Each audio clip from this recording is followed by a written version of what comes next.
Lately, I've been getting a lot of questions about how do you increase your productivity? How do you get more done in a day? How do you set priorities? And how do you stop being mad at yourself when you don't get it all done?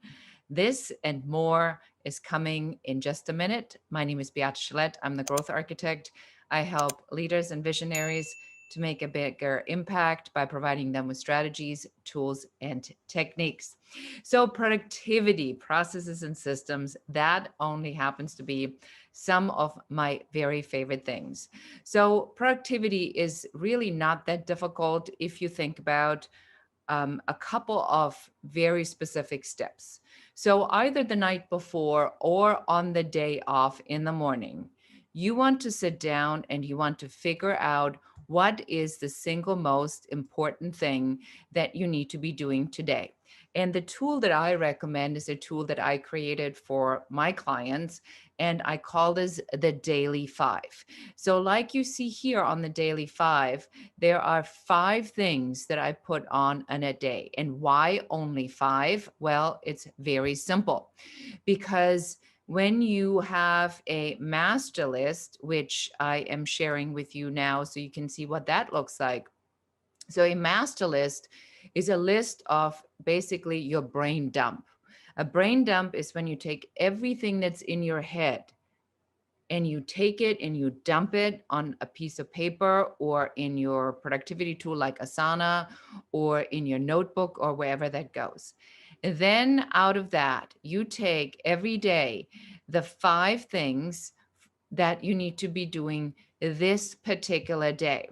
And the reason this is a psychological productivity tool is because you want to not overwhelm yourself with a list that is unachievable. So if I were to sit down with a list that had 60 things on it, there's no way I could ever succeed with a list of 60 things to do in a single day because I have Zoom calls, I have meetings, I have to do the actual work. So what can I do to drive things forward? So I pull out the five things a day that are absolutely necessary for me to do today. And then here's the kicker: you need to commit to actually doing these five things.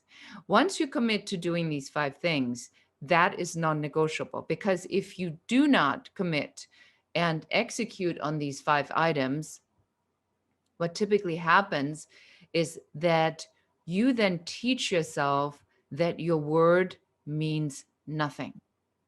And when you are breaking, my brain trainer, David Nagel, calls it breaking your commitment to yourself.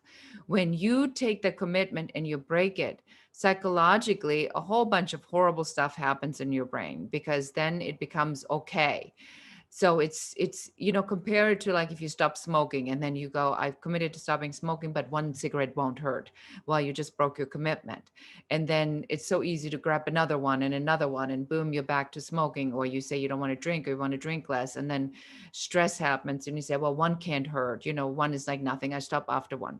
So this is about you taking responsibility for what you say that you are going to do. So here's the thing though. I don't care what you're promising yourself. You care what you're promising yourself. So when you are promising yourself to do something, you need to follow through on that. So if five things are too much for you and you can't do that, then start with one thing and then add more things. On my list, I have at the bottom an area that says uber accomplished, and it says uber accomplished because if you do more than the five things, then you've done more than you said you were going to do. Therefore, you are an uber achiever, an overachiever, which is a great signal for your brain. So the confidence erosion that a lot of you are suffering from comes from you not keeping your commitments to yourself.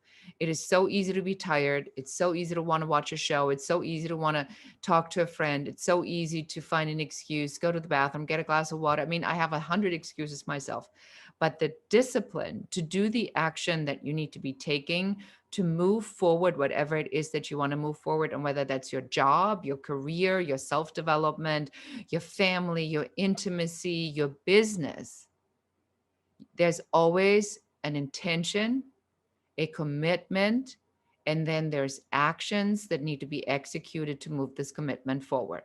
And that is my trick to being more productive, is by setting small achievable productivity goals, hitting them and achieving more, and continuing to move yourself forward. Because if you do 5 things a day, you do that 5 times a week, that's 25 things. That means in any given month, you would be doing 100 actions that move you closer to the goal, to where you want to be at. This is Beate Chelette, the Growth Architect. If you like this video, go ahead and like it, watch some of my other videos. And if you're so inclined, go ahead and subscribe to my channel for more videos like this. Thank you so much for watching.